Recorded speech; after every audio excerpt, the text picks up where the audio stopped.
Start कर रहे हैं चैप्टर नंबर सेकंड, जिसका नाम क्या है, motion in a straight line. Clear है? तो सबसे पहले समझेंगे कि motion in a straight line का क्या मतलब होता है। मोशन के बारे में बताया होगा, व्हाट इज मोशन। अगर कोई भी ऑब्जेक्ट अगर कोई भी ऑब्जेक्ट टाइम के साथ अपनी पोजीशन को चेंज करे तो अपन क्या बोलेंगे, वो ऑब्जेक्ट मोशन में है। समझे कि नहीं समझे? जैसे आप 5 मिनट पहले भी यहीं पे थे और 5 मिनट बाद भी आप यहीं पे बैठे हुए हो। क्लियर है? तो आप कहलाओगे आप रेस्ट में हो। समझे कि नहीं? एक कोई व्हीकल है, कोई गाड़ी वगैरह है, तो वो 5 मिनट पहले यहाँ पे, जैसे 2 सेकंड पहले यहाँ पे थी, कुछ सेकंड बाद वो आगे पहुंच गई, मतलब उसने टाइम के साथ अपनी पोजीशन चेंज कर ली। समझे कि नहीं समझे? तो अगर कोई भी ऑब्जेक्ट टाइम के साथ अपनी पोजीशन को चेंज करेगा तो हम क्या बोलेंगे, वो ऑब्जेक्ट मोशन में। तो मोशन समझ में आ गया, व्हाट इज मोशन। किसी भी ऑब्जेक्ट को मोशन में कब बोलोगे, अगर कोई ऑब्जेक्ट अगर कोई ऑब्जेक्ट टाइम के रेस्पेक्ट में अपनी पोजीशन को चेंज करेगा, अपनी जगह को बदलेगा, उसको हम क्या बोलेंगे कि वो ऑब्जेक्ट मोशन में हो। तो मोशन का मतलब समझ में आ गया। अब अगर वही मोशन स्ट्रेट लाइन में हो, समझे कि नहीं? अगर वो मोशन कैसा हो, एक बिल्कुल सीधी रेखा स्ट्रेट लाइन में हो, उस मोशन को अपन क्या बोलेंगे, मोशन है ना स्ट्रेट लाइन। समझे कि नहीं? तो मोशन का मतलब समझ में आ गया। सबसे पहले व्हाट इज मोशन। अगर कोई ऑब्जेक्ट अपनी पोजीशन को चेंज करता है टाइम के रेस्पेक्ट में तो हम बोलेंगे वो ऑब्जेक्ट मोशन में है। और अगर वो मोशन एक स्ट्रेट लाइन में होगा तो इसको अपन क्या बोलेंगे, मोशन है ना स्ट्रेट लाइन। क्या बोलेंगे इसको अपन, मोशन है ना स्ट्रेट लाइन। इसको अपन रेक्ट लीनियर मोशन भी बोलते हैं। क्या बोलते हैं, रेक्ट लीनियर मोशन ही बोलते हैं। आगे समझाएंगे। इतनी बात क्लियर है सबको कि नहीं? तो चैप्टर का नाम समझ में आ गया, ठीक है। अब इसके बाद इस चैप्टर में आज अपन क्या क्या टॉपिक पढ़ेंगे, देखो यहाँ पे ध्यान से। आज अपन समझेंगे फ्रेम ऑफ रेफरेंस क्या होता है और मोशन इन स्ट्रेट लाइन के बारे में बेसिक बातें समझ लेंगे। क्लियर है? तो सबसे पहले मोशन इन स्ट्रेट लाइन पढ़ने से पहले ये चैप्टर, देखो फिजिक्स है ना, जैसे आपको हमने फर्स्ट चैप्टर पढ़ाया था उसमें आपको बताया था कि साइंस क्या होता है। ठीक है? और साइंस की एक ब्रांच होती है जिसको अपन क्या बोलते हैं, फिजिक्स। क्लियर है? साइंस की वह ब्रांच जहाँ पे अपन नेचर और नेचुरल फिनोमिना की स्टडी करते हैं। नेचर की स्टडी करें और नेचुरल फिनोमिना की स्टडी करें कि भैया नेचर किस प्रकार से काम करता है, इसको अपन क्या बोलते हैं, फिजिक्स बोलते हैं। ठीक है? अब फिजिक्स की एक ब्रांच होती है, जैसे मान लो पहले साइंस है, साइंस की 3 शाखाएं हैं, 3 ब्रांच है। एक हो गया फिजिक्स, एक हो गया केमिस्ट्री, एक हो गया बायोलॉजी। समझे क्या नहीं? अब उसमें से फिजिक्स की भी बहुत सारी ब्रांचेस हैं, उसमें से एक ब्रांच है मैकेनिक्स। एक ब्रांच क्या है, मैकेनिक्स। ठीक है? मैकेनिक्स क्या होता है, तो मैकेनिक्स फिजिक्स की वह ब्रांच है जहां पे अपन स्टडी करते हैं मोशन की और रेस्ट। कोई भी ऑब्जेक्ट, कोई भी मटेरियल ऑब्जेक्ट है, वो रेस्ट में है या फिर वो मोशन में है, उसकी अपन स्टडी करते हैं। समझे कि नहीं समझे? तो मैकेनिक्स क्या है, फिजिक्स की वह ब्रांच है। Mechanics is the branch of physics which deals with the study of motion and the forces that causes और डिफेक्ट। क्लियर? कहने का मतलब है कि मैकेनिक्स के अंदर अपन ये पढ़ेंगे कि अपन मोशन के बारे में पढ़ेंगे, अपन रेस्ट के बारे में पढ़ेंगे। कोई भी ऑब्जेक्ट मोशन में है तो क्यों है, कौन सा फोर्स उसके ऊपर लग रहा है, अपन इसकी भी बात करेंगे। क्लियर? जैसे एक ऑब्जेक्ट को इस पेन को हम छोड़ेंगे नीचे गिरेगा, तो पहले ही हम इसको पकड़े हुए हैं तो ये रेस्ट में है, जैसे ही छोड़ेंगे मोशन में आएगा कि नहीं आएगा। ये अपनी पोजीशन को चेंज कर रहा है, टाइम के साथ नहीं कर रहा। अब ये अब ये क्यों अपनी पोजीशन को चेंज कर रहा है, अपनी पोजीशन को चेंज क्यों कर रहा है, क्योंकि इसके ऊपर एक फोर्स लग रहा है जिसको अपन क्या बोलते हैं, ग्रेविटी बोलते हैं। क्लियर हुआ कि नहीं हुआ? तो यहाँ पर अपन रीजन की भी बात करेंगे मैकेनिक्स के अंदर कि अगर कोई ऑब्जेक्ट मोशन में है तो क्यों है, कौन सा फोर्स लग रहा है उसके ऊपर। कोई ऑब्जेक्ट रेस्ट में है तो क्यों है रेस्ट में। क्लियर हुआ कि नहीं हुआ? इसको अपन क्या बोलते हैं, मैकेनिक्स बोलते हैं। तो what is mechanics, mechanics is the branch of physics, mechanics is the branch of physics which deals with the study of motion, है ना, and the forces that causes और डिफेक्ट। क्लियर है कि नहीं? या तो उसको डिफेक्ट करें या उसको इफेक्ट करें या फिर क्या करें, उसको कॉज करें। किन कारणों की वजह से मोशन हो रहा, किन कारणों की वजह से कोई ऑब्जेक्ट रेस्ट में है। क्लियर है कि नहीं? समझ गए? तो मोशन समझ में आ गया। मोशन इन स्ट्रेट लाइन का मतलब क्या है, अगर कोई ऑब्जेक्ट अपनी पोजीशन को चेंज करता है टाइम के रेस्पेक्ट में एक सीधी लाइन में। क्लियर? उसको अपन क्या बोलेंगे, मोशन इन स्ट्रेट लाइन बोलेंगे। मैकेनिक्स क्या होती है, मैकेनिक्स फिजिक्स की वह ब्रांच होती जहां पे अपन स्टडी करते ऑब्जेक्ट, हमारे किसी भी ऑब्जेक्ट, मटेरियल ऑब्जेक्ट की, उसके मोशन के बारे में बात करते अपन, उसकी रेस्ट के बारे में बात करते और साथ में किसकी वजह से वो मोशन हो रहा है अपन इसकी भी बात करते। समझेगा नहीं? अभी ये जो मैकेनिक्स है इसकी भी बहुत सारी ब्रांचेस होती है। मेन ब्रांचेस 3 है। जो मैकेनिक्स है इसकी 3 मेन ब्रांचेस हैं। कौन कौन सी, एक है स्टैटिक्स, एक है काइनेमेटिक्स, एक क्या है, डायनेमिक्स। समझेगा नहीं? सबसे पहले बात करेंगे स्टैटिक्स किसको बोलते हैं। स्टैटिक्स नाम से ही समझ लो, स्टैटिक, स्टैटिक मतलब क्या होता है, रुका हुआ। ठीक है? अगर आप किसी भी ऑब्जेक्ट की स्टडी कर रहे हैं, जब वो रेस्ट में है, उस टाइम पे आप उसकी स्टडी कर रहे हो, तो अपन क्या बोलेंगे, इस स्टडी को अपन क्या बोलेंगे, स्टैटिक्स के अंदर आएगा, इसके अंदर आएगा। क्लियर हुआ? उसके बाद अगर आप किसकी बात करो, काइनेमेटिक्स के अंदर क्या होगा, चलो यहाँ पे देखो, इतनी बात समझ में आ गई थी। तो अपन क्या समझ रहे थे, मैकेनिक्स के बारे में सबसे पहले क्या बताया हमने आपको, स्टैटिक्स। स्टैटिक्स का मतलब क्या है, अगर कोई भी ऑब्जेक्ट रेस्ट में है उस टाइम पे आप उसकी स्टडी करोगे, उसको अपन क्या बोलेंगे, स्टैटिक्स बोलेंगे। अगर कोई ऑब्जेक्ट मोशन में है, ठीक है, और आप उसको मोशन में स्टडी कर रहे हैं, क्या उसका डिस्प्लेसमेंट क्या है, उसकी वेलोसिटी क्या है, उसकी स्पीड कितनी है, समझेगा नहीं। तो अगर आप किसी भी ऑब्जेक्ट के बारे में स्टडी कर रहे हैं जब वो मोशन में हो, उसको अपन क्या बोलते हैं, काइनेमेटिक्स बोलते हैं। लेकिन एक बात याद रखना, काइनेमेटिक्स के अंदर अपन रीजन की बात नहीं करते। यहाँ पे अपन मोशन हो रहा तो क्यों हो रहा है इसकी बात नहीं करेंगे, केवल अपन बात करेंगे मोशन की, इसकी वेलोसिटी क्या है, इसका एक्सीलरेशन क्या है। क्लियर है कि नहीं? तो काइनेमेटिक्स के अंदर क्या करेंगे अपन, किसी भी मटेरियल ऑब्जेक्ट की मोशन की स्टडी करेंगे, ठीक है ना, without going into the causes of motion, कि भैया वो मोशन किसकी वजह से हो रहा है। क्लियर है कि नहीं? अपन उसके कॉजेस को कंसीडर यहाँ पे करने वाले नहीं है, अपन केवल क्या ध्यान रखेंगे, केवल उसके मोशन के बारे में बात करेंगे, मोशन हो रहा है, ठीक है ना। अब क्यों हो रहा है इसकी बात अपन करेंगे किसके अंदर, डायनेमिक्स के अंदर। समझे कि नहीं समझे? सबसे पहले ऑब्जेक्ट रेस्ट में उसकी स्टडी कहाँ पे करते हैं, स्टैटिक्स में। ऑब्जेक्ट मोशन में उसकी उसकी स्टडी कहाँ पे करते हैं, डायनेमेटिक्स में। मोशन में क्यों है उसकी स्टडी कहाँ पे करते हैं, डायनेमिक्स में। कोई डाउट किसी को? तो यहाँ पे सबसे पहले फिजिक्स की एक ब्रांच है मैकेनिक्स, जहाँ पे अपन मोशन की स्टडी करते हैं। और मैकेनिक्स की 3 मेन ब्रांचेस हैं, जिनमें से स्टैटिक्स के अंदर अपन किसकी स्टडी करते हैं, the branch of mechanics which deals with the study of, है ना, material object at rest. Clear? यहाँ पे अपन ऑब्जेक्ट की स्टडी करें जब वो रेस्ट में हो, उसको अपन क्या बोलते हैं, स्टैटिक्स बोलते हैं। और काइनेमेटिक्स का मतलब क्या होगा, the branch of mechanics which deals with the study of object at motion without going into the cause of motion. अगर हम कॉज ऑफ मोशन की बात ना करें, केवल और केवल मोशन की बात करें, मोशन क्यों हो रहा, इसकी स्टडी अपन काइनेमेटिक्स में नहीं करेंगे। क्लियर है? और ये वाला जो motion in straight line chapter है, ये काइनेमेटिक्स का ही चैप्टर है। क्लियर हुआ कि नहीं हुआ? ये चैप्टर किस ब्रांच का है, काइनेमेटिक्स का है। मतलब इसके अंदर अपन को रीजन की जरूरत नहीं है, यहाँ पे अपन रीजन की बात नहीं करेंगे, केवल मोशन के बारे में स्टडी करेंगे। क्लियर? और उसकी बात करेंगे अपन अगले वाले पर। क्लियर? डायनेमिक्स समझेगा नहीं, जैसे ग्रेविटेशन वाला एक बना हुआ चैप्टर है। इतनी बात क्लियर हुई कि नहीं हुई? अब इसके बाद डायनेमिक्स क्या होता है, डायनेमिक्स फिजिक्स की मैकेनिक्स की वह ब्रांच होती है जहाँ पे अपन स्टडी करते हैं, है ना, with the study of motion and the forces that causes the motion. ठीक है, अपन मोशन की भी बात करेंगे, और जिन कॉजेस की वजह से मोशन हो रहा है, अपन जिन फोर्सेस की वजह से मोशन हो रहा है, अपन उनकी भी बात करेंगे। क्लियर? जैसे ग्रेविटेशनल फोर्स हो गया। क्लियर है? कोई डाउट किसी को? तो समझ में आ गई, बेसिक बात है, समझ में आ गई। इतनी बात तो क्लियर है ना? अभी रिवाइज करेंगे दोबारा अपने कुछ।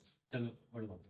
अब सबसे पहले यहाँ पे मोशन होता क्या है, किसी भी ऑब्जेक्ट को आप मोशन में कब बोलोगे, जब वो ऑब्जेक्ट टाइम के साथ अपनी पोजीशन को चेंज करेगा, तो अपन क्या बोलेंगे, मोशन बोलेंगे। एक मूविंग कार है, कार मूव कर रही, मतलब वो क्या है, वो अपने टाइम के साथ अपनी पोजीशन को चेंज कर रही है, अपन क्या बोलेंगे, कार मोशन में है। एक बर्ड फ्लाई कर उड़ रहा है ना, एक जैसे मान लो कि पक्षी उड़ रहा है आसमान, आप देख रहे हैं कि वो थोड़ी देर पहले यहाँ पे था, कुछ समय बाद यहाँ पे पहुंच गया, वो भी क्या कर रहा है, अपनी पोजीशन को चेंज कर रहा। समझे क्या नहीं समझे? तो इसका मतलब हम क्या बोलेंगे कि वो ऑब्जेक्ट भी क्या है, वो बर्ड भी किसमें है, मोशन के अंदर। तो मोशन समझ में आ गया। मोशन का मतलब है change in position with respect to time. अगर कोई टाइम के रेस्पेक्ट में पोजीशन चेंज करेगा, हम बोलेंगे कि वो मोशन में है। समझ गए? इसके बाद क्या है, इसके बाद है कोई भी ऑब्जेक्ट रेस्ट में कब होता है, अगर कोई ऑब्जेक्ट टाइम के साथ अपनी पोजीशन चेंज ना करे, तो हम क्या बोलेंगे, वो ऑब्जेक्ट रेस्ट में है। आप लोग बहुत देर से बैठे हुए हो, आप लोग किसमें हो, रेस्ट में। समझ गए कि नहीं समझ गए? ठीक है, जैसे एक टेबल के ऊपर बुक्स रखी हुई है, अब वो बुक्स थोड़ी देर पहले भी वहीं पे थी, इससे बाद भी वहीं पे है, वो टाइम के साथ पोजीशन चेंज नहीं कर रही, तो अपन क्या बोलेंगे कि books are in rest. Books किसमें है, रेस्ट में है। इतनी बात क्लियर है कि नहीं? अब एक बात और ध्यान रखना, कि जो मोशन और रेस्ट होता है, ये आपस में रिलेटिव होते हैं। कोई ऑब्जेक्ट, सेम ऑब्जेक्ट रेस्ट में भी हो सकता, और सेम ऑब्जेक्ट मोशन में भी हो सकता है। जैसे मान लो आपने कोई बाहर ट्री देखा, पेड़ है, ठीक है, अब वो पेड़ आपके लिए कैसा है, रेस्ट में है, एक जगह खड़ा हुआ है। समझे क्या नहीं? आप किसी के घर को देख रहे हैं, वो अपनी पोजीशन चेंज तो नहीं कर रहा था, वो घर कैसा है, रेस्ट में है कि नहीं। लेकिन अगर उसी घर को आप स्पेस से देखोगे, तो आपको पृथ्वी घूमती हुई दिखेगी, साथ में वो देश भी घूम रहा होगा, वो सिटी भी घूमेगी, साथ में वो घर भी घूमेगा, तो वो आपको घर कैसा दिखेगा, मोशन में दिखेगा कि नहीं। तो डिपेंड करता है आप किस पॉइंट ऑफ व्यू से उस चीज को जज कर रहे हैं। समझे कि नहीं समझे? आप उसकी सराउंडिंग के हिसाब से बात करते हैं, क्लियर है कि उसकी आसपास की सराउंडिंग कैसी है। समझे कि नहीं समझे? जैसे आप रेस्ट, आप किसी, आपने घर को देखा, आपने देखा कि यार अभी थोड़ी देर पहले भी यहीं पे था, अभी भी ये तो कहीं पे जा ही नहीं रहा। इसका मतलब क्या लग रहा है आपको?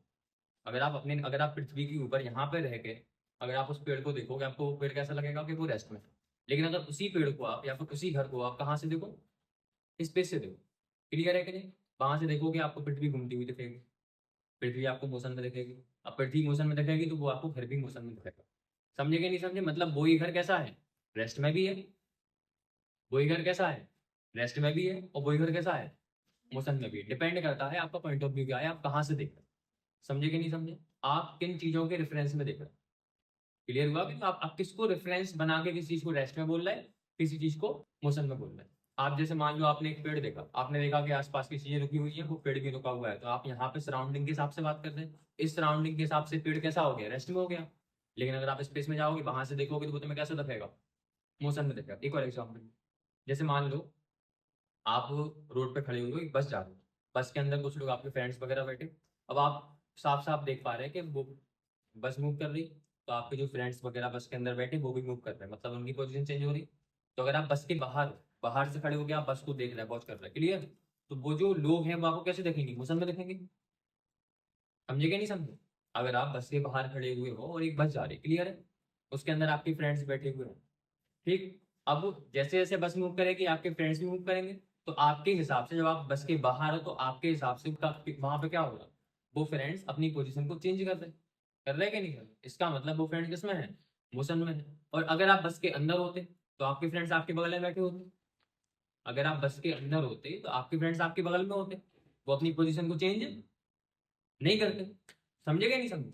अगर वो अपनी पोजीशन को चेंज नहीं कर रहे, मतलब वो क्या होगा, रेस्ट में हुए कि नहीं हुए आपके हिसाब से? अगर आप बस के अंदर हो, आपके फ्रेंड आपके बगल में बैठे हुए, थोड़ी देर पहले भी आपके बगल में बैठे थे, कुछ समय बाद भी आपके बगल में बैठे, तो आप क्या बोलोगे, मेरा फ्रेंड तो रेस्ट में है। समझे क्या नहीं समझे? कोई डाउट किसी को? समझ गए? तो डिपेंड करता है आपका पॉइंट ऑफ व्यू क्या है, आप कहाँ से किसी भी ऑब्जेक्ट को देख रहे हैं। क्लियर है कि नहीं? समझे क्या नहीं समझे? तो इसको अपन क्या बोलते हैं, तो रेस्ट और मोशन क्या होते हैं, रिलेटिव होते हैं, इस बात का ध्यान रखना। If an object does not changes its position with respect to time, then it is said to be in rest. अगर कोई ऑब्जेक्ट टाइम के रेस्पेक्ट में अपनी पोजीशन को चेंज नहीं करता है ना, तो अपन क्या बोलेंगे कि वो रेस्ट में। Rest and motion are related. Rest और मोशन क्या होते हैं, रेस्ट और मोशन क्या होते हैं, रिलेटिव होते हैं। मतलब कोई ऑब्जेक्ट रेस्ट में भी हो सकता है, उसी टाइम पे वो ऑब्जेक्ट मोशन में भी हो सकता है। क्लियर है? डिपेंड करता है आप कहाँ से उस चीज को देख रहे हैं। समझे क्या नहीं समझे? ठीक है ना? An object can be at rest, एक ऑब्जेक्ट रेस्ट में भी हो सकता इन वन सिचुएशन, एक सिचुएशन के अंदर, and but in another situation it can be in motion, और दूसरी सिचुएशन के अंदर वो मोशन में भी हो सकता। समझ गए? दो तीन एग्जांपल दे दी, क्लियर होगा आपको। ठीक है, अब नेक्स्ट देखो, अब बात करेंगे टाइप्स ऑफ मोशन, तुम लोगों को पढ़ाएंगे कैसे। ठीक, थोड़ा और इसके बारे में बेसिक समझ लो मोशन के बारे में। ठीक है, अब बात करेंगे अपन किसकी, एब्सोल्यूट मोशन और रिलेटिव मोशन, इसकी बात कर रहे हैं। एब्सोल्यूट मोशन और relative motion, motion with respect to a body which is completely at rest. आप किसी भी ऑब्जेक्ट, कोई भी ऑब्जेक्ट मोशन में है, आप कैसे डिफाइन करते हैं? कोई भी ऑब्जेक्ट अपनी पोजीशन चेंज कर रहा है, आप कैसे बताते हैं? बताओ, कोई भी ऑब्जेक्ट तो क्या देख के बताते हैं आपके कोई ऑब्जेक्ट मोशन में? सराउंडिंग को देख के बताते हैं ना। जैसे आपको पेड़ दिख रहा है कि पेड़ रेस्ट में है, क्या दिख रहा है आपको प्लांट्स दिख रहे हैं, आपको आसपास के घर दिख रहा है कि वो कहाँ पर है, रेस्ट में है। और एक चीज मूव कर रही है, एक कार यहाँ से यहाँ चली गई। समझे कि नहीं समझे? क्लियर हुआ कि नहीं हो? तो आपने किसके रेस्पेक्ट में बताया कि वो मोशन में है? कुछ ऑब्जेक्ट थे जो कि रेस्ट में थे, उन रेस्ट के ऑब्जेक्ट को देखकर तुमने किसी ऑब्जेक्ट को मोशन में बताया कि वो ऑब्जेक्ट मूव कर रहा है। क्लियर है कि नहीं? समझ पा रहे हैं क्या कह रहे हैं? इस बात को ध्यान से समझना। आप किसी भी ऑब्जेक्ट को मोशन में कैसे बता पाओगे, कोई ऑब्जेक्ट मोशन में है आप कैसे डिफाइन करोगे, बताओ।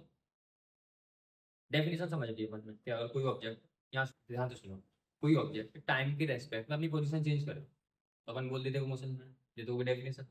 अब आप किसी भी ऑब्जेक्ट को मोशन में कैसे बता पाओगे? जैसे मान लो हम मूव करते हैं, तो आप देख सकते हैं कि हमारी पोजीशन चेंज हो रही, देख पा रहे हैं कि नहीं देख पा रहे? आप बोलोगे सर हम मोशन, जैसे मान लो सर आप मोशन में हो, ठीक है। अब आप कैसे देख पा रहे हैं कि हम मोशन में हैं? अगर हमारे साथ सारी चीजें मूव करेंगे तो क्या हम आपको मोशन में देखेंगे? नहीं दिखेंगे ना। सिंपल सी बात है।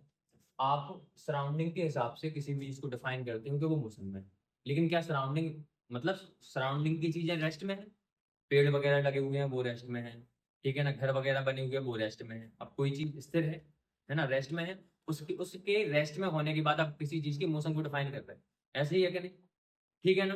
अब यहाँ पे क्वेश्चन ये है कि motion with respect to a body which is completely at rest. अपन कोई भी ऑब्जेक्ट रेस्ट में होता, उसके रेस्पेक्ट में किसी भी ऑब्जेक्ट की मोशन के बारे में बात करते हैं अपन। लेकिन अगर कोई ऑब्जेक्ट कंप्लीटली रेस्ट में है, उसके रेस्पेक्ट में बात करें, तो क्या ऑब्जेक्ट कंप्लीटली रेस्ट में हो सकता? कोई भी ऑब्जेक्ट कंप्लीटली रेस्ट में नहीं हो सकता। आप देख रहे हैं घर रेस्ट में है, लेकिन अगर तुम स्पेस से देखोगे वो रेस्ट में नहीं है, वो तो मूव करता हुआ दिखेगा। यूनिवर्स के अंदर कुछ भी ऐसा नहीं है जो कंप्लीटली रेस्ट में हो, समझे क्या नहीं समझे। पूरे यूनिवर्स के अंदर आप गैलेक्सीज ले लो, आप स्टार्स ले लो, आप प्लैनेट्स ले लो, प्लैनेट्स के अंदर आप कुछ भी ले लो, कोई भी एक एटम भी रेस्ट में नहीं। एटम के एक एटम होता, प्रोटॉन्स होते, न्यूट्रॉन्स होते, है ना, न्यूक्लियस होता है उसका, और सारे इलेक्ट्रॉन चारों तरफ मूव कर रहे होते।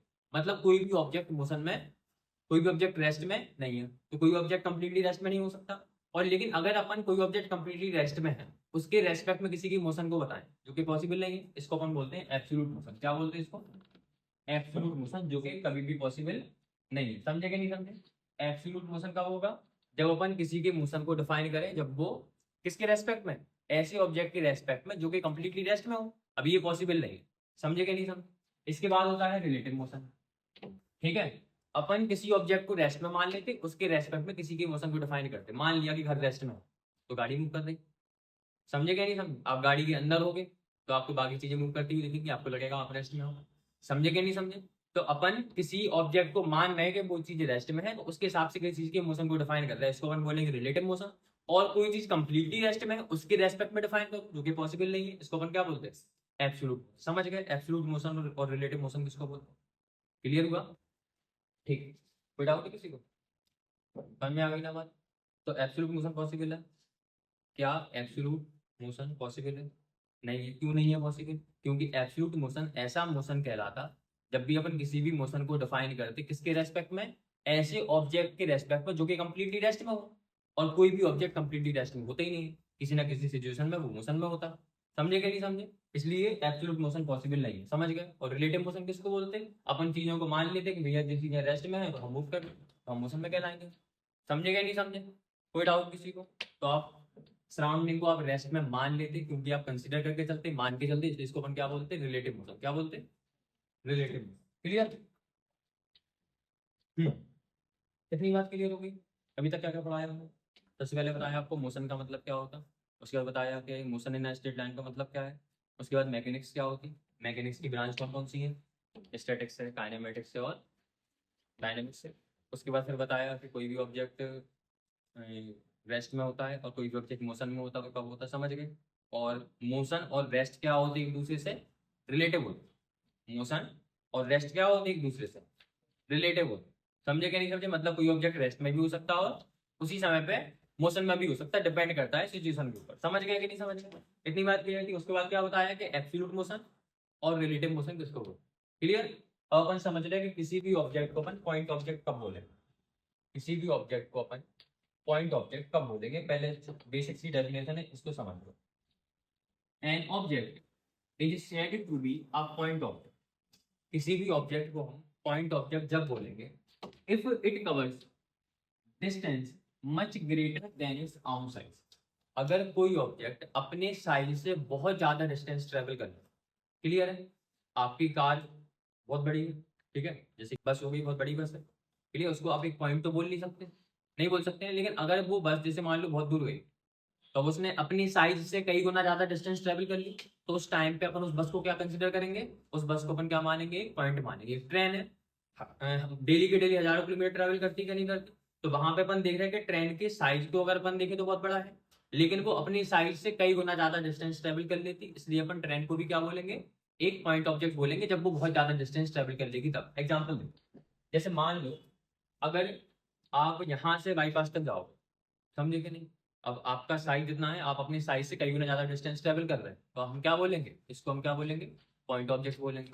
अगर एक ट्रेन यहाँ से वहां तक जाएगी, तो ट्रेन का साइज और मतलब आप यहाँ से बाईपास तक जाओगे तो लगभग लगभग ट्रेन के साइज के बराबर हो गया, ट्रेन तो उससे भी लंबी होती, तो उस टाइम पे अपन उसको पॉइंट ऑब्जेक्ट नहीं बोलेंगे। समझे कि नहीं समझे? आप अपनी गाड़ी से कहाँ तक गए, मान लो झांसी तक गए, समझे कि नहीं, कहाँ पहुंच रहे, जैसे झांसी तक पहुंच गए, क्लियर। निवाड़ी से कहाँ पे पहुंचे अपन, झांसी से पहुंचे, ठीक, झांसी तक पहुंचे। अब आपका साइज छोटा सा है और आपने इतनी ज्यादा डिस्टेंस ट्रेवल कर ली, क्लियर हुआ कि नहीं हुआ। अब क्योंकि आपने अपनी साइज से कई गुना ज्यादा डिस्टेंस ट्रेवल कर ली, तो मैप भी क्या मानेगा आपको, मैप आपको एक पॉइंट मानेगा, समझे कि नहीं, मैप क्या मानेगा आपको, एक पॉइंट मानेगा। कोई डाउट किसी को। तो अगर आप अपनी साइज से कई गुना ज्यादा डिस्टेंस ट्रेवल कर ले तो, है ना, तो उसको अपन क्या बोलते हैं, पॉइंट ऑब्जेक्ट बोलते हैं। क्या बोलते हैं इसको अपन, पॉइंट ऑब्जेक्ट बोलते हैं। समझ गया कि नहीं समझ गए। लेकिन स्नैपचैट पे मैप देखते हो तुम लोग, तो मतलब पूरे देखते हो, कितने बड़े हैं ना, बस में पॉइंट ऑब्जेक्ट नहीं माना जाता। क्लियर है कि नहीं, समझ गए। लेकिन आप गूगल मैप खोलोगे मैप के, तो उसमें वहां पे आप क्या कंसीडर करे जाओगे, पॉइंट ऑब्जेक्ट कंसीडर करे जाओगे। समझे कि नहीं समझे, ठीक है। तो पॉइंट ऑब्जेक्ट क्लियर है।